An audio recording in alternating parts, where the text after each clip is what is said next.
ازيك حبايبي؟ عاملين ايه؟ يا رب تكونوا بخير وفي احسن حال. النهارده هنعمل مع بعض البطاطس الجمبري. بصوا، انا هنا كنت حابه ان انا اوريكم الصوت والقرمشه، بس حابه برضو ان انا ابدا معاكم الفيديو واعمل مقطع كده ان انا اسلم عليكم. وهسيب لكم نفس المقطع، هسيبه لكم في اخر الفيديو، هتشوفوا القرمشه بنفسكم وتسمعوا صوتها وتحكموا، وهتطلع معاكم قرمشه جدا بطريقه حلوه. تنفع كمان في البطاطس اللي هي ما بتبقاش حلوه في القليه، اعمليها بالطريقه دي هتبقى مقرمشه وحلوه هتبقى طعمها حلو. وعايزه اقول لكم انها سهله جدا جدا جدا، يعني بمكونات سهله برضو، مش حاجه اوفر يعني، ولا حاجه متعبه خالص، لا هي حاجه بسيطه خالص. طلع معاكي البطاطس حلوه ومقرمشه وكمان طعمها جميل. وهنشوف البهارات اللي هنحطها معانا مع بعض. تعالوا نبدا كده مع بعض. اول حاجه عندنا هنجيب البطاطس كده، بطاطس يكون حجمها حلو كده علشان تطلع معانا حجمها حلو، وتبقى يعني طويلة إلى حد ما، علشان الصوابع بتاعة البطاطس تبقى طويلة شوية. وكمان ساعات لما بنخليها وتطرى بتدينا نفس السمك ونفس التانية بتاعة الجمبري. مش ساعات بنشوفها كده في المطعم بتبقى متنية كده. بس اقولكوا على في حاجة انا عملتها، برضو عايزة اقولكوا عليها، تاخدوا بالكم منها وما تعملوهاش. يعني انا في حاجة عملتها، ولما عملتها غيرتها، عملتها بطريقة تاني كانت طلعت احسن، هقولكوا برضو عليها. اول حاجة تعالوا نبدأ مع بعض كده ونشوف الخطوات مع بعض. اول حاجة هنغسل البطاطس كويس جدا وهنقطعها بالشكل ده. عايزة تقطعيها زجزاج بالقطاعة، عايزة تقطعيها صوابع عادية بالسكينة، اللي يريحك. اول حاجه هنغسلها كويس جدا جدا، تمام. بعد كده عندك يعني طريقتين تستخدمي حاجه فيهم. يا اما تجيبي ميه مغليه وتحطيها عليها وتغطيها وتسيبيها 10 دقايق عشان تبدا تدخل في السوى. يا اما عندك الطريقه التانية ان انت بتغلي ميه على البوتاجاز وبعد كده بتنزليها فيها. اول لما بتنزليها طبعا الميه ما بتغليش، بترجع تهدى تاني. اول لما تبتدي تقلب معاكي وتغلي خلاص، دقيقه واحده او دقيقتين بالكتير واطفي عليها، تمام. انا عندي هحطها على النار، غسلتها كويس واحطها في ميه مغليه. تعالوا كده من ما الميه بتاعتنا تغلي نعمل الخلطه اللي هنعمل فيها وهتبقى معانا كريسبي. اول حاجه حطيت نص كوبايه من النشا، الكوبايه الحمراء دي اللي انا بعاير بيها دي نص كوبايه، تمام. حطيت واحده نشا وهحط 2 دقيق، يعني حطيت نص كوبايه من النشا وكوبايه كامله من الدقيق. عايزه اقولك على حاجه، انا عملت الخلطه دي خفيفه شويه على البطاطس. لو انت حابه ان الخلطه تبقى سميكه شويه هتحطي كوبايه وربع من الدقيق، يعني هتخليها تمسك شويه على الدقيق، تمام. تمسك شويه على البطاطس. تعالوا بقى نشوف البهارات دي. نص معلقه، تمام. لو حطيت بيها مره واحده يبقى حطيت نص معلقه، دي معلقه صغيره قصدي، تمام. لو حطيت بيها مره واحده يبقى معلقه صغيره، او نص معلقه كبير. لو حطيت بيها 2 يبقى معلقه كبيره، تمام، او معلقتين صغيرين. هنا عندي توم باودر وبصل باودر وبابريكا. وهقول لكم الحاجات. بصوا اللي حطيته الاول توم باودر، ماشي. ده حطيت منه معلقتين صغيرين، يعني معلقه كبيره. البصل نفس الحكايه. البابريكا هي دي الغلطه اللي انا بقول لكم عليها. بصوا انا حطيت نص معلقه، تمام. انا كان نفسي البطاطا تطلع حمراء وحلوه، و يعني حطيت يعتبر نص معلقه كبيره، تمام، او معلقه صغيره. وحطيت معلقه صغيره برضو فلفل اسود. الكمون هحط نص المعلقه الصغيره، يعني ربع معلقه كبير او نص معلقه صغيره، تمام. دي البهارات بتاعتنا. البابريكا دي مدخنه، لما بتقعد شويه كده في الميه او في حاجه سايله بتدي لون احمر شويه، بس لو في القليه بتغمق، تمام. هنا دي عندي، لو عندك ملح هتحطي معلقه من الملح. لو ما عندكيش ملح دي بهارات فراخ او مرقه فوريه، هتحطي يا اما مكعب طبعا، يعني المكعب مش هيسيح معاكي كويس فتجيبيها فوريه احسن. حطيت معلقه كبيره برضو من المرقه الفوريه. يبقى معلقه كبيره مرقه، معلقه كبيره توم باودر، معلقه كبيره بصل باودر. المعلقه الصغيره دي كده معلقة، والتانية يعني معلقة كبيرة بيكنج باودر، تمام. دي كل المكونات اللي احنا هنحطها. وعندي رشة كده من الكمون، معلقة صغيرة فلفل اسود، ومعلقة صغيرة من البابريكا، تمام. الغلطة بقى اللي انا عملتها ان انا حطيت البابريكا في الخلطة، تمام. فالخلطة بدأت تحمر معايا وما بقتش تاخد وقتها في السوى. البطاطس هي استوت وكل حاجة، بس لو قعدت اكتر في الزيت هتقرمش معاكي اكتر واكتر.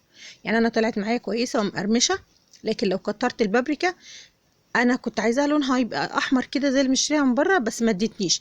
عايزاها بقى تبقى زي بره، ما تحطيش البابريكا في الخلطة، هتحطي البابريكا بره. بعد ما تطلعيها من الخلطة تروحي رش عليها رشة من البابريكا، هتديكي نفس اللون ونفس الطعم. تمام. يبقى دي الخلطه. يبقى احنا البابريكا ما نحطهاش في الخلطه مع التوابل، لا نحطها بعد ما نطلع البطاطس، نبتدي كده نرش عليها. هندوب بقى كل المكونات دي مع بعض كده بكوبايه ميه، وانا هنا حطيت نص تاني.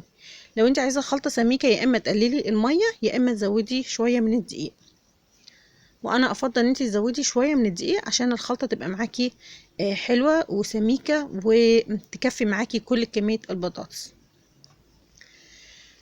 هنا كانت الخلطة معايا جاهزة. طب ويفضل بقى ان احنا كمان نخلي، انا هنا كنت اهو بصوا حطيت نص معلقة تاني، يعني حطيت كده يعتبر معلقة كبيرة.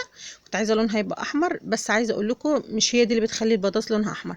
بيخلي البطاطس لونها احمر ان انت بره لما تطلعيها تاخد وقتها كويس جدا في الزيت علشان تقرمش معاكي حلو قوي وتطلع معاكي مقرمشة. تمام. يعني انت لو حطيت البهارات بره اللي هي البابريكا بس يا جماعة هي اللي هنحطها بره. تمام. انما الخلطه وكل حاجه هنحطها جوه علشان تمسك في البطاطس وتدينا طعم حلو. هنا الميه اهي، شايفين الميه كانت مغليه، نزلت فيها بالبطاطس. بصوا اول ما نزلت فيها بدات تهدى وما بقتش تغلي قصدي. هستنى بقى دقيقتين كده 3 لحد ما تغلي كده، وبعد كده اطلعها. المهم ان البطاطس عندي ما تتهريش. بصوا تكسري البطاطس كده ما تتكسرش معاكي بسهوله، لكن هتلاقي البطاطس بدأ لونها يتغير كده، تعرفي ان هي بدأت تدخل في السوا. تمام. كمان الطريقة دي طريقة حلوة جدا للتفريز، بعيدا عن طريقة الجمبري. انت لو عايزة تفرزي بطاطس هتعمليها بنفس الطريقة، هتجيبيها تحطيها في مية مغلية كده تغلي قلبة التانية، وبعد كده تروحي تطفي عليها تصفيها كويس جدا جدا وتنشفيها، وبعد كده تروحي حطاها في اكياس وعلى الفريزر على طول. ما تسيبيهاش تبرد قوي، يعني دوب تنشفيها وبعد كده تحطيها على طول الفريزر.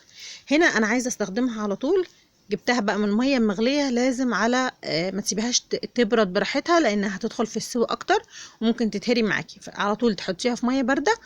وانا هنا كمان صفيتها مرتين لان عايزاها تبرد على طول بسرعه. صفيتها علشان ارجع كمان اصفيها كويس جدا، تسيبيها كمان لحد ما تنشف شويه، وبعد كده تروحي حطها في الخلطه عشان تمسك فيها. لو البطاطس عليها ميه الخلطه هتبدا تخف معاكي والخلطه مش هتلزق على البطاطس. بصوا ده اللي انا عايزاه، ان الخلطه تبقى حلوه كده وتمسك على البطاطس. بس فنخلي بالنا من الحاجات البسيطه دي عشان الوصفه معانا ما تبوظش. طبعا لو سيبناها 10 دقايق كده كمان تتبل هيبقى احسن واحسن. يعني سيبيها كده في الخلطة دي تشرب من التتبيلة دي وتبقى حلوة كده معاكي، وطعم التوم البودرة والبصل البودرة والحاجات اللي حطيتيها كده تبقى حلوة. عايزه اقول كمان لو حابه ان انت تحطي شويه من الزعتر، حطي في التتبيله برضو شويه من الزعتر، هيخلوها حلوه جدا، بيدي طعم كمان حلو. استنى الزعتر عندي خلص فما حطيتش يعني. هو اهم حاجه التوم البودر والبصل البودر عشان بيدوا نكهه حلوه كده. وطبعا المرقه ده حاجه اساسي. لو ما فيش مرقه هتحطي بقى ايه بهارات كده تعمليها مع بعض كده بتدي طعم المرقه، حبهان وورق لورا وجوز الطيب وحاجات زي كده.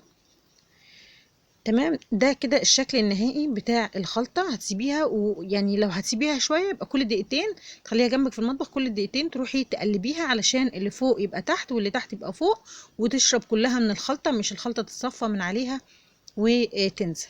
تمام. طيب دي حاجة. تاني حاجة ان الزيت يبقى سخن وننزل بالبطاطس واحدة واحدة علشان ما يلزقش في بعض. تمام. هتسيبيها. بصوا دي الغلطه اللي انا قلت لكم عليها، ان انا لما حطيت البابريكا خلتها انها تحمر بسرعه. طبعا هي استوت لان هي مستويه يعتبر شويه، بس ما خدتش وقتها على النار. حاساها ما خدتش وقتها على النار. الخلطه من بره مش ذهبي، كمان لو عايزه لونها يبقى ذهبي وبره ترشي لها بقى البابريكا، حطي لها كمان نقطه من الزعفران هتخلي لونها ذهبي وحلو. لو انت حابه ان لونها يبقى ذهبي، زعفران يكون زعفران اللي هو البودره ده اللي بيبقى لونه اللي هو بيدي اللون الاصلي، ده هيبقى طعمه جميل. المخلل ده انا عاملاه في البيت، هيعجبكم جدا، بس انا ما صورتوش بصراحه. ده عباره عن جزر وقرنبيط. اللون الاحمر ده والحاجات الطويله دي ده كابوتشي يا جماعه. حطوه في المخلل بيدي اللون الاحمر زي البنجر بالظبط. بصوا انا هنا هسيبكم بقى مع مقطع. اتمنى يا رب الفيديو يعجبكم. هسيبكم مع مقطع في اخر الفيديو كده علشان تشوفوا القرمشه بنفسكم. بس لو وصلتوا هنا لاخر الفيديو اتمنى يا رب الفيديو يعجبكم. ما تنسوش لو الوصفه عجبتكم وجربتوها تكتبوا لي في الكومنتات وتقولوا لي بقى رايكم، وما تنسوش تشتركوا في القناه لو اول مره تشوفوا فيديوهاتي، ولايك وشير للفيديو، واشوفكم في فيديو جديد. اسيبكم بقى مع المقطع. هتشوفوا الصوت بنفسكم، والقرمشه بقى عايزه اقول لكم انها تحفه تحفه تحفه. هسيبكم بقى تسمعوا. بصوا هنا انا كنت بقول لكم ان ده كابوتشي، هو اللي مدي اللون الاحمر الجميل ده، مدي لون كده نفس لون البنجر، اللون الفوشيا الحلو ده، بيخلي المخلل جميل جدا، وعلى فكره طعمه حلو قوي في المخلل. المقطع هسيبه لكم دلوقتي عشان تشوفوا القرمشه بنفسكم، وتشوفوا القرمشه هي فعلا بتطلع مقرمشه. وكمان لو سبتوها شويه زي ما قلت لكم وتغيروا البابريكا بس هي اللي هتغيروها، هيطلع معاكم مقرمش حلو جدا. تمام، هسيبكم بقى مع المقطع تسمعوا بقى براحتكم خالص، وما تنسوش لايك وشير للفيديو، مقرمشه حلوه. انا رغم ان انا حاطه طبقه خفيفه مش حاطه طبقه كبيره. تمام، لو انت عايزاها مقرمشه اكتر حطي لها طبقه تقلي الطبقه شويه، وزودي البهارات لو انت عايزه طعم البهارات جامد. دي كده معقوله بالنسبه لي، انا معقوله. بصوا شايفين القرمشه، شايفين الكسره حلوه جدا.